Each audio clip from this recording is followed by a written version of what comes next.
Welcome, everybody. This meeting is being recorded. Thank you so much for being here. I just wanted to acknowledge the work of the Hispanic Latinx Heritage Month Planning Committee, who brought together a lot of fantastic people. I was really privileged to be part of this committee. There are a lot of excellent programs happening during this month, so I urge you to participate as much as you're able. And I want to thank Alexa Smith, who is our digital docent tonight. She's been doing a really wonderful job of getting the word out, so she'll be helping us, and pretty soon she'll be posting a link to the film that you will be viewing tonight, and then we'll come back to have discussion. But before we do that, I just want to give you a little background on the film you'll be watching. Black in Latin America is a PBS documentary hosted and written by historian Henry Louis Gates Jr., produced in 2011. This is part of a 4-part series, which also includes episodes about African-descended Latinos in Cuba, Brazil, Mexico, and Peru. This series is based on his book called Black in Latin America, which is published by NYU Press. And the more I read about the series, the more it's the typical story of the book is better. There's a lot more detail in the book. So if you want further information, please look at that resource. My name is Tamara Falikoff. I teach film and research, research Latin American cinema studies at the University of Kansas in Lawrence. But I'm really happy to be working with all of you at KU Med, and we're trying really hard to sort of bridge the 2 KU campuses together, and this is a wonderful way to do that. So basically, the film that we're going to watch tonight is 52 minutes, and so the idea is that we will post the YouTube link. We will have you click on it. We're going to say goodbye for you to watch the film on your own time, and we'll give you about an hour to watch it. The idea is that you come back at 7:15 and we have a discussion. And before we do that, I want to introduce our speakers so that you know that we have KU Medical students and faculty here with us tonight who are going to talk about their experiences growing up in the DR, having family, Dominican family, questions of identity and Blackness in that country as compared to Haiti, because that is how they structured the film. So let me introduce you to Dr. Carol Ulloa, who's a neurologist here at KU Medical Center. She's been here since 2015. She's the director of the Comprehensive Epilepsy Center and is a fellow of the American Epilepsy Society. Idaima Calderon is a KU medical student slated to graduate in 2023.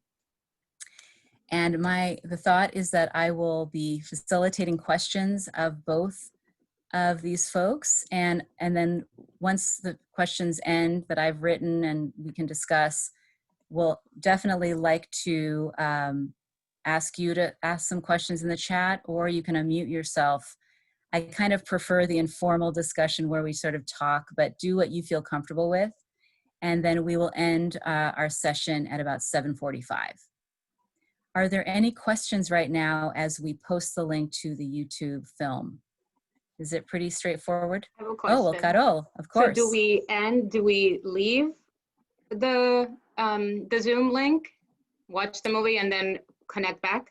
Correct. That's the idea.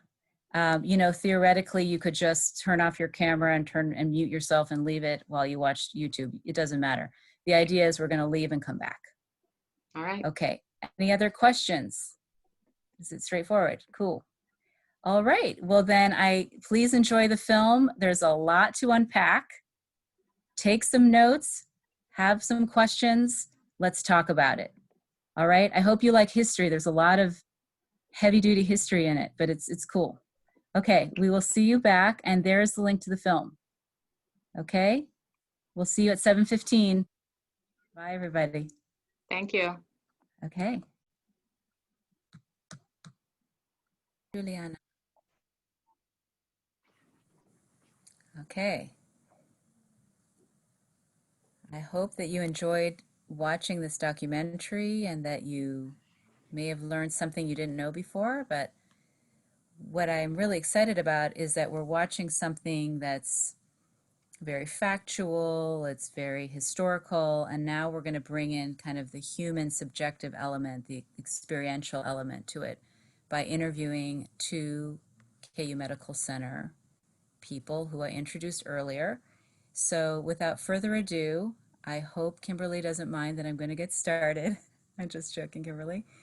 I'll be asking a few questions of our speakers, and then as I said earlier, we'll open it up to questions. So I'm going to begin by asking Idaima if you could please tell us a little bit about how you or your family's experience fits or doesn't quite fit some of the discussions about identity had by Henry Louis Gates when he traveled to the Dominican Republic. How our identity fits within the experiences from the documentary? Yeah, like when you watched it, how does it resonate with how you grew up in the Dominican Republic? Questions about race and identity. Oh yeah, for sure. Okay. All right. Yeah, no, it definitely does. You do see a lot of that colorism, right? And you see it a lot in my family. It's, I guess my family, my mom's side is from kind of the central mountainy region where you have more of the fair-skinned Dominicans. So my mom is super pale. She's super pale. My dad's a little bit darker than me. And so especially when you go to that middle region, it's called the Cibao, you see a lot more of that colorism kind of take place. That's where you saw more of the wealthy Dominicans. I think historically, that's where they mostly reside. So like you see that in hairstyles, like what they think is appropriate. Natural hair just became kind of acceptable within the last 5 or so years. Stories that my aunt would tell me, she worked as like a bank teller, of her boss telling her that she needed to go home at lunch because she wore her hair natural. She needed to go home to get her hair done at the salon to make sure that she came back to work with her hair straight. So in the last 5 years, you've kind of seen the natural hair movement kind of take off, more so in the capital, but kind of spreading slowly but surely. And yeah, those ideas were always told to me too, right? And then in regards to the Haitian relationships as well, right? Because if someone said, oh, you look Haitian, like they're trying to offend you. They're saying that as an insult. So the darker your skin tone, that's something you want to avoid. Being out in the sun is something that a lot of Dominicans don't like to do. And so I saw a lot of those comments growing up, and you still see them today. Yeah. Okay, perfect. Thank you. Carol, do you want to add to that? Sure. So to give you a little background, similarly, my mom is fair, and I know El Cibao. My mom is from Ocoa, and her family then moved to the capital at some point when she was young. And so she has like hazel eyes. I think if an American saw her, they would think she was Caucasian, She, and then my father is darker, so he's maybe a little bit darker than me. Oh, I forgot something else about my mom. Sorry, I'm a little bit nervous. So Okay. Supposedly, I don't know if this is exactly correct, but one of her grandparents is from Spain, and another grandparent is from the Canary Islands. So, I have like 10 aunts and uncles from her side, and they're all relatively fair. Some of them are tan, and they look sort of like the maybe stereotypical Hispanic person that someone might think of, but no African features. So my dad's side, on the other hand, so he's a little darker than me. His mom is probably, or was probably, around my color. His father was very, very dark, very dark. He reminds me of like my husband's skin color, and my husband's from West Africa. So then when they married, they moved to Puerto Rico. So I lived there until I was 10, and we would go to Dominican Republic, Santo Domingo, twice a year for summer break, stay a couple months, and for Christmas break. So it was this lovely, I always felt part of the family. And so my experience, I would say, just generally speaking, is not that Black was bad. I never felt that Black was bad, but it was clear that white was special, you know? And so, so yes, so because of that, you wanted to kind of lean as much as you could toward that side. So my grandma, my mom's mom would be like, stay out of the sun, you know, estás negrecita, like the more you're out in the sun, the darker you're getting, so stay out of the sun. And then the hair, and I think hair can be like its own 2-hour talk, which obviously we won't do, but the hair was the one aspect that was bad. But the reason it felt okay is because everybody had bad hair. So you were told you had bad hair, but so many people around you have bad hair that it's okay.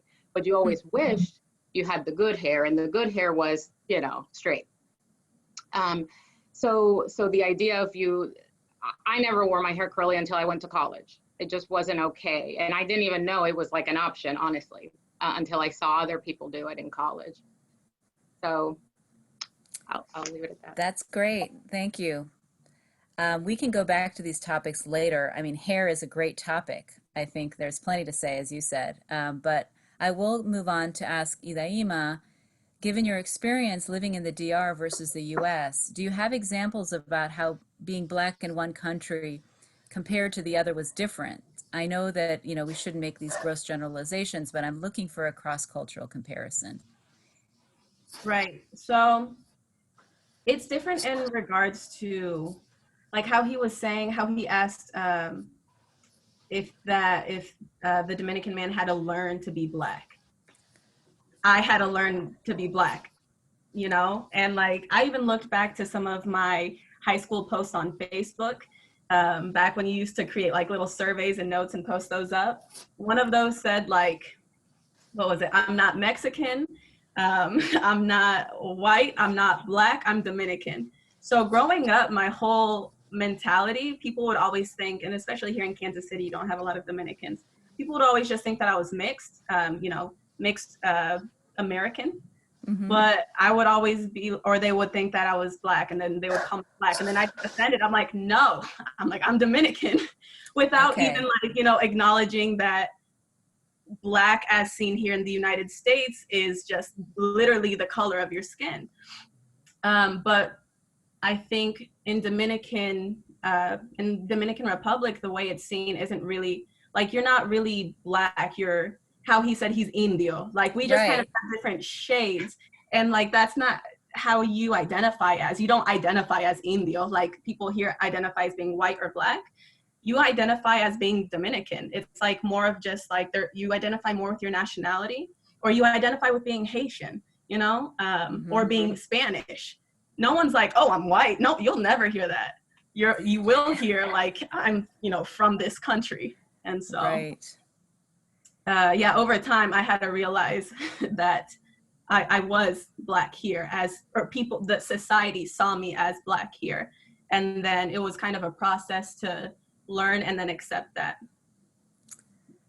So Carol, I know that you didn't live full time in the DR before coming over, but do you want to comment on this topic of kind of being in different contexts and being seen differently, phenotypically? You know, I think for me, the biggest thing is that I didn't know the concept of racism in Dominican Republic or Puerto Rico.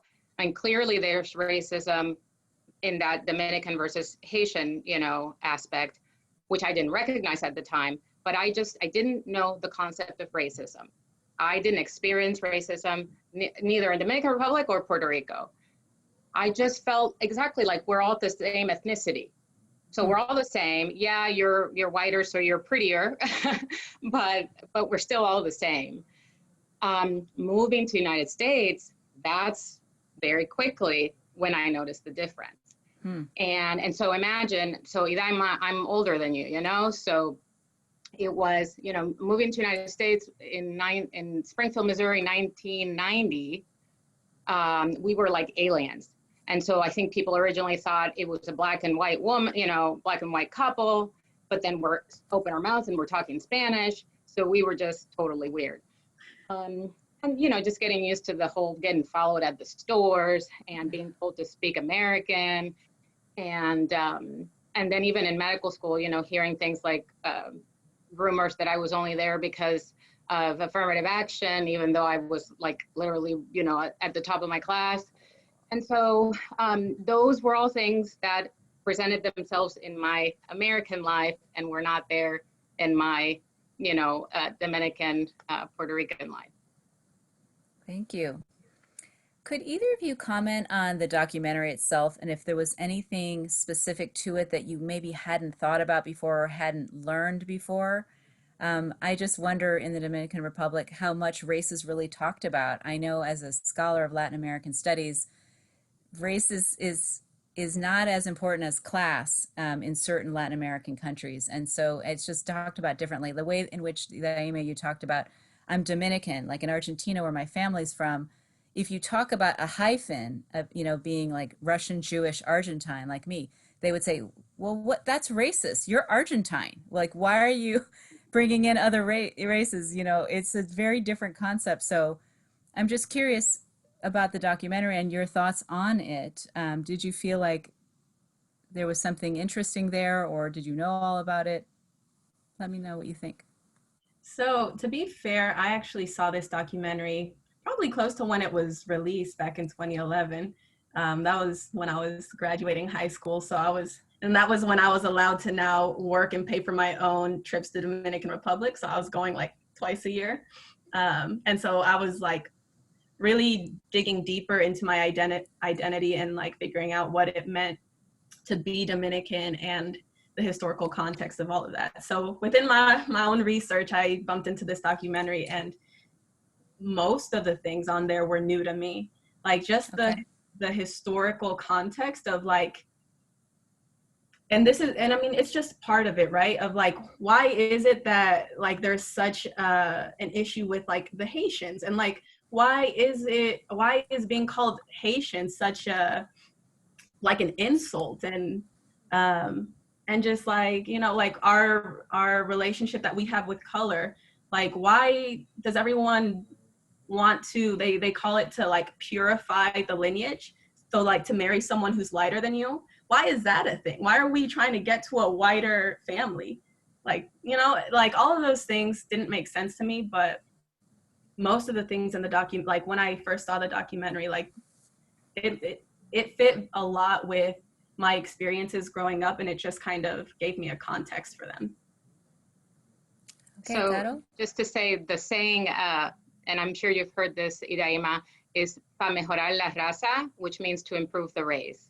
And I grew up hearing that, and I never thought that it was racist. I mean, clearly it is. It just seemed almost like a joking kind of thing, because clearly we're not white. So it's, you know, like, but it means you should be looking for somebody lighter than you, because the more you mix with somebody lighter, the lighter, you know, your lineage will be. And so, yeah, it's crazy to think about it now, because I didn't really recognize the heaviness of it, you know, long ago. But in regards to your question, the first thing is it kind of touches my heart so much, because all of those scenes, all of those places are places like things I have seen, and they hold such a special part, you know, in my heart, the Dominican part of it, not the Haitian part. And so I just love that whole beginning scene with the merengue and everything. That's like in our blood, you know. But I think all the historical things were new to me. I didn't know. I mean, Christopher Columbus, I know that he's like God number 2 to Dominicans. Right. And supposedly he lays to rest there. I don't know if his body's really there or not, but I knew that. Aside from that, I just didn't know all those other aspects. So I think that was pretty enlightening. Before I open up to questions, and by the way, in the chat, there are a lot of wonderful comments and observations from other folks here in the room that I would welcome that people read and we can comment. But I wanted to bring Haiti in as the last question, because I think the Haitian contrast, you know, we can problematize it, because I would argue that Gates is saying basically like, look, the Dominicans see Spain as the motherland. They are definitely not in touch with their blackness, as you know, historians argued, and to bring to have Haitian migrant workers there even exacerbates the issue, because all of a sudden they're seen as other, and people don't want to be like Haitians, as Idaima, you said earlier.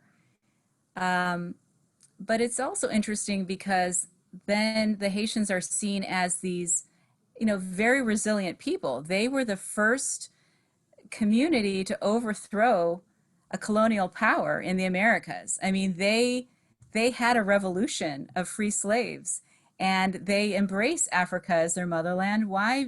Well, in one respect, which I learned, I didn't know this, slaves from all over Africa were forced to come, right, as slaves to Haiti, and their group got together under a religious ceremony of voodoo, right? And so voodoo becomes this catalyst for this larger social movement that is the revolution. And so that is seen as, a very positive thing. But if you read reviews of the documentary, I just want to share one comment, which was that this is true. However, there are still racial hierarchies in Haiti. There are still, it's not to say that it's completely free of racism. There are still French, a very small community, 5% of white French people, mulattoes, and also Middle Eastern immigrants who have now integrated into the fabric. So I just wanted to kind of make a little nuanced comment about it, because I feel in a way there are these dichotomies, and you have to be careful about dichotomies, right? That, okay, Dominican Republic, not in touch with Blackness. Haiti, yes, in touch with Blackness. Yeah. Well, okay. So let's open up the floor. Let's hear from all of you. You saw the documentary. What are some ideas? What are some questions? What are some comments? I would love to have a larger discussion. I mean, it's a compelling one. And we can all relate as Latin Americans that there is colorism all over Latin America, for sure. Argentina, woof, it's probably the worst. I don't know if you have a gradation of racism, but golly gee. So who would like to ask a question, or I can look at any kind of questions on the chat. I think we just have a This lot is of great Geraldine. comments. Okay, Geraldine, thank you. I'm not Latin, but I would like to make a comment. I don't have a question. And trust me, you don't want me to turn my camera on right now. Hey, it's up to you. You do not want to see this hair and this robe I have on. Anyway, I went to the Dominican probably, I would say 5 years ago. And from the moment I stepped off the plane until the moment I stepped back on the plane, my husband and I were treated differently. And not only that, I saw how those who were darker skinned were treated differently. There was a young lady who was very dark, who was working in the gift shop, spoke full Spanish. I noticed how she was treated. Not only that, as a matter of fact, I won't tell you where I stayed, but we walked into one of the restaurants in the very large hotel resort that we were staying at. And I noticed that when we were seated, that we were taken to the back of the restaurant. And as I walked to the back, I noticed that in the front were white people and towards the back were Black people. And I said, I know I'm not seeing this. And as I walked back and I was looking, this white lady looked at me and she shook her head. She said, yeah, that's what you see. Because she noticed it too. Oh, God. And, when it was an experience, but they have the most beautiful beaches. You all know that, those of you who have been there, the most beautiful beaches you have ever seen. But I left stating at that time that I never wanted to go back because of how I was treated, how my husband was treated, and how I saw the people who were there that were darker than me treated. I remember being on an excursion and this little boy running beside our dune buggy with a flower because he wanted $1. And our guide, you should have seen, our guide just treated him horribly because he wanted him to stay away from us. At the same time, I understand how the guides work sometimes because they're trying to keep us safe, depending on where we are in certain parts of wherever you are. Heck, you probably need that here in the States. But it was certainly an experience for me, but I've changed my mind, of course. I would definitely go back. The interesting thing is I've had relatives and friends who have gone, who did not have that experience, but also some who did go, who did have the experience. So maybe it was a few isolated incidents, because I've had family and friends go who've had a wonderful time. So I just wanted to share that experience. Oh, and that my nephew is half Dominican and half Black, and his mom is from the Dominican Republic. And so I've learned a lot over the years about the Dominican culture. So I have a deep bound respect for it, of course. So thank you. I just want to make that comment. Thank you, Geraldine. I'll be honest, I was there in January and I saw similar dynamics. And, I'm just happy that the two speakers with us haven't grown up feeling that way. But, it's just something that needs to be discussed. And I will say this, I was there for a film festival, a really lovely global Dominican film festival that Idaima is familiar with. And there were two fantastic documentaries about the massacre of the Haitians that Kimberly is alluding to, made by Dominicans, young Dominicans who want to recuperate this history and who want to challenge it and discuss it, and so that it never happens again. It was a genocide. So I want to also tell you that this is changing, that there are young people who are aware of this and do not feel that this is just. So that's the good news. Other people want to say anything? Yes, Mariana, great to see you. Good to see you too. Sorry, it kicked me out earlier. So thank you, Tamara, for facilitating, and thank you, Carol and Idaima, for sharing. This is fascinating. So I wanted to ask, growing up as a child in Dominica, in Dominican Republic, what was your experience with the people from Haiti? Did you ever have contact with them? You have like friends over there, and what is the current status right now? Thank you. Well, mine, I would just say, no, absolutely zero interactions. I've never spoken to a Haitian person in the DR. We would see them if we were standing like in the balcony of my grandma's house. We might see trucks of a group of Haitians, like maybe heading to a work site or something. And inevitably there would be like a negative comment, made by someone. No interactions. You would just see them working at work sites, basically. So, yes, I've had interactions with Haitians in Dominican Republic. Right now, because a couple of years ago, there was that whole deal where they were deporting a lot of Haitians. So there's not as many Haitians in the capital and in different areas as now as there was before. But yeah, there's still a whole bunch of Haitians that that work. Usually, like how the documentary was talking about, they work like kind of construction jobs, like what people kind of stereotype as like immigrant work. You'll see a lot of Haitians working construction. They're still in the sugar plant or plantations. I don't know if they're still called plantations, but in the sugar plantations, they have these small, I guess, towns called batés, which were literally created for the Haitian community to live at while they're working in the sugar plantations. And if you live close enough to one of those batés, like a lot of those communities, Dominican communities have now kind of merged with Haitian communities. And so you see a lot of overlap there. Yeah, I'm like, one of my favorite dancer in the entire world is Haitian. Like, who would that be? You got to enlighten us here. I gotta like name drop him. Yeah, you do. I call him by a nickname. I guess his name is Luis Miguel, but he dances bachata, and best dancer I've ever danced with in my entire life. Not to be confused. Oh, go ahead. What? She actually said she danced with him. That's amazing. Dancing with the stars. I love dancing in general. So that's like 90% of my time in Dominican Republic.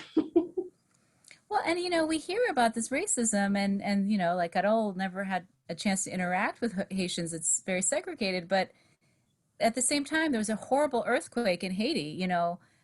In Cuba, they say, yes, the Haitians won the revolution, but they've been paying for it ever since. I don't know if you've ever heard that quote before. So, it's been really hard, this terrible earthquake.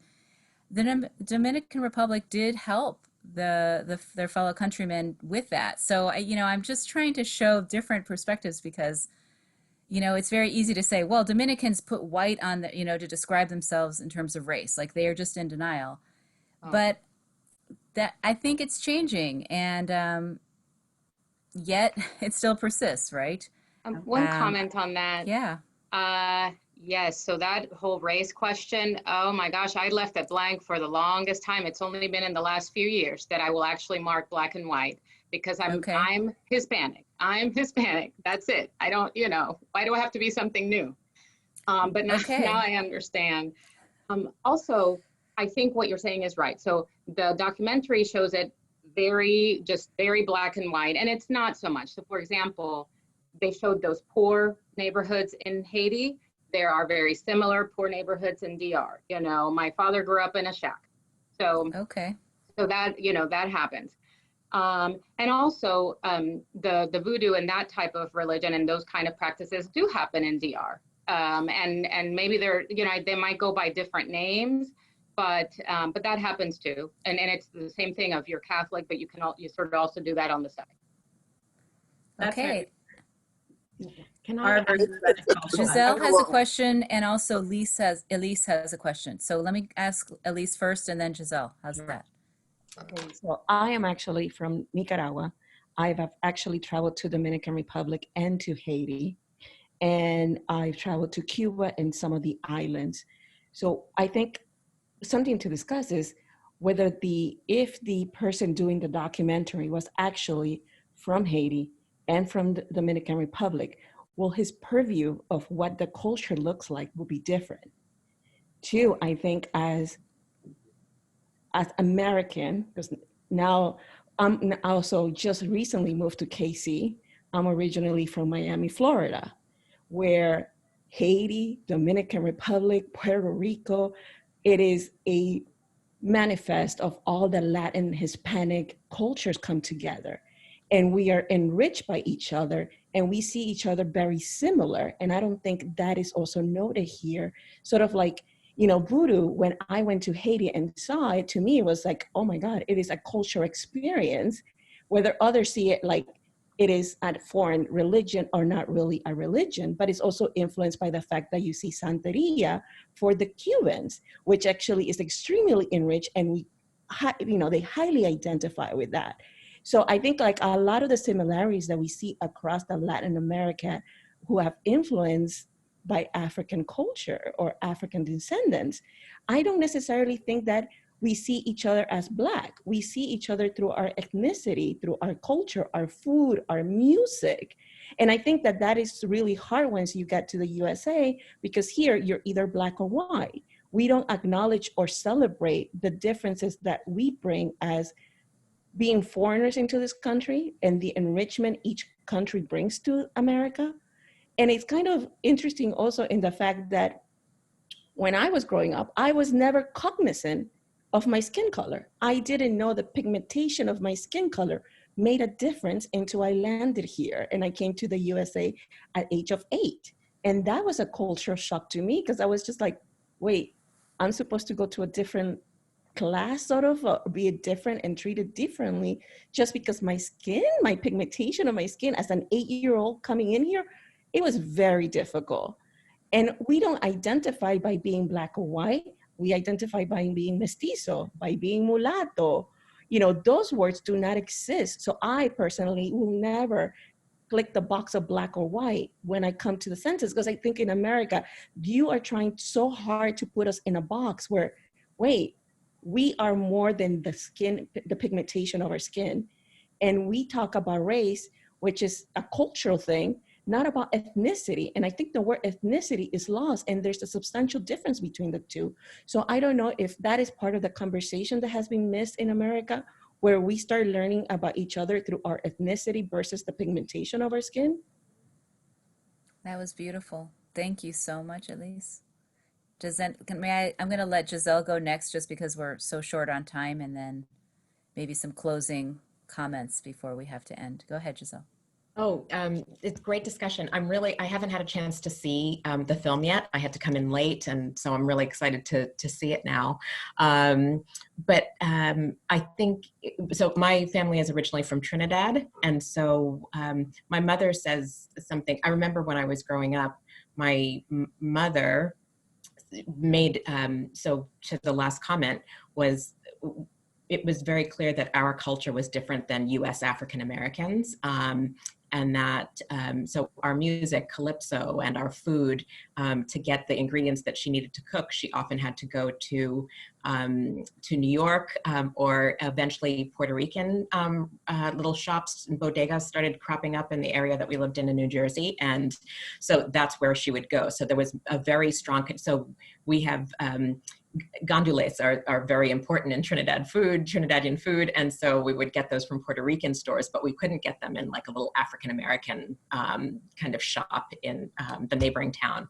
So I think that kind of question of ethnicity is really important. But at the same time, I think my mother, she would differentiate us from African Americans, but came over the years to recognize the ways that we were experiencing discrimination in very much the same ways. So that whereas I think a lot of Caribbean people are try to hold themselves apart from African Americans so that they're like, okay, no, they're not like us, or we're not like them, we're separate.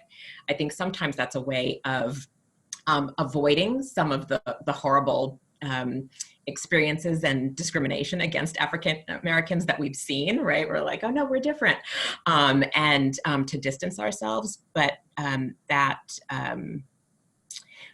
but it, at the same time, it fails to create alliances that are really important, and those allegiances are important. And I realize that, as Tamara said earlier, there is also racism throughout. So just two quick examples. So in Trinidad, I remember as a teenager going dancing, as Adiyama said, and I was going to, my cousins were like, oh, let's go to a club. And I'm darker than a lot of my cousins. And one of them said, oh, we should go to this place. And they said, we can't go there, Giselle's too dark. So it was very clear that in an almost all Black country, yet the colonial presence had still trained people to think of lighter skinned people hang out together because they're more closely related in particular ways and more beautiful, or whatever it might be. So they're still going to the beach even now with cousins. They hide under the trees. Tamara came with me to Trinidad once, and my cousins were like, no, we can't get out in the sun. Giselle's crazy. She goes out in the sun all the time. And there's a fear of getting too Black, right? Too dark. And it was similar. So visiting the Dominican Republic, I was approached as a prostitute several times. And this was about 20 years ago, but there was an association because of the color of my skin that I'm not working in the fields. I had on professional clothing. I was at a conference, but that I must be working. It must be about my body in some kind of way, that there's no way that I could be a professional woman. And many of the other women I was there with who were US African American and Caribbean women from other places, if they were darker than I was, people on the street would sometimes yell, go back to Haiti, even though none of us were Haitian. The Haitian people in the group refused to go to the Dominican Republic because of the ways that Haitian people were treated. And similarly, in Puerto Rico, I was there for another conference, and there was a politician who spoke on the radio, and he was saying, we Puerto Rican people owe our heritage and our rich, vibrant culture to three sources. And he said, to Spain, the original conquistadors, and to the indigenous people, the Tainos who were here before them. And then I assumed he was going to say, people of African descent, right? Right. The mestizo. And he said, and to the United States, right? He's like, and to America, the Yankees, they gave us such a sense of style and fashion. And I was like, what is going on? But there, again, like that, no one wants to associate with the African because it has been so long perpetuated that that's backward or ugly or primitive and not sophisticated and associated with Europe in certain ways. But sorry for talking so long, but it's a great conversation. Thank you, Giselle, because this was the topic of our discussion, and it's such a rich topic. There's so much more that can be said. We didn't even talk about the statues of the liberators of the Dominican Republic and how they were made to look anglicized. I mean, there's just so many layers that we could talk about, but I just want to thank you. We've run over time. I love how many people were here. Thank you for participating and listening and watching. And take a look at the comments, lots of wonderful observations and insights. Let me finish by saying thank you so much to Idaima and to Carol. We really appreciate your insights. It adds such another level of understanding to hear your perspectives. And I look forward to seeing you at the next events that are coming up. We've posted it on the chat. Could I have somebody say exactly what the next one is? I'm going to scroll, but it's a community conversation, and it's about microaggressions, but really, where are you from? Unconscious bias and microaggressions in academia and healthcare. This will be amazing, and I hope to see you there. Thanks again. Oh, actually, here we are. Thank you. So take a look at that, and we hope to see you there. Thanks to everybody for being here. Have a great evening. I'll sign off now. Thanks, Tamara. Absolutely. My pleasure. This was wonderful. Take care, everybody. Bye. Thank you. Okay. Thank you, everyone. Thanks for sharing. What an honor. Thank you. Thank you so much. Bye, everybody.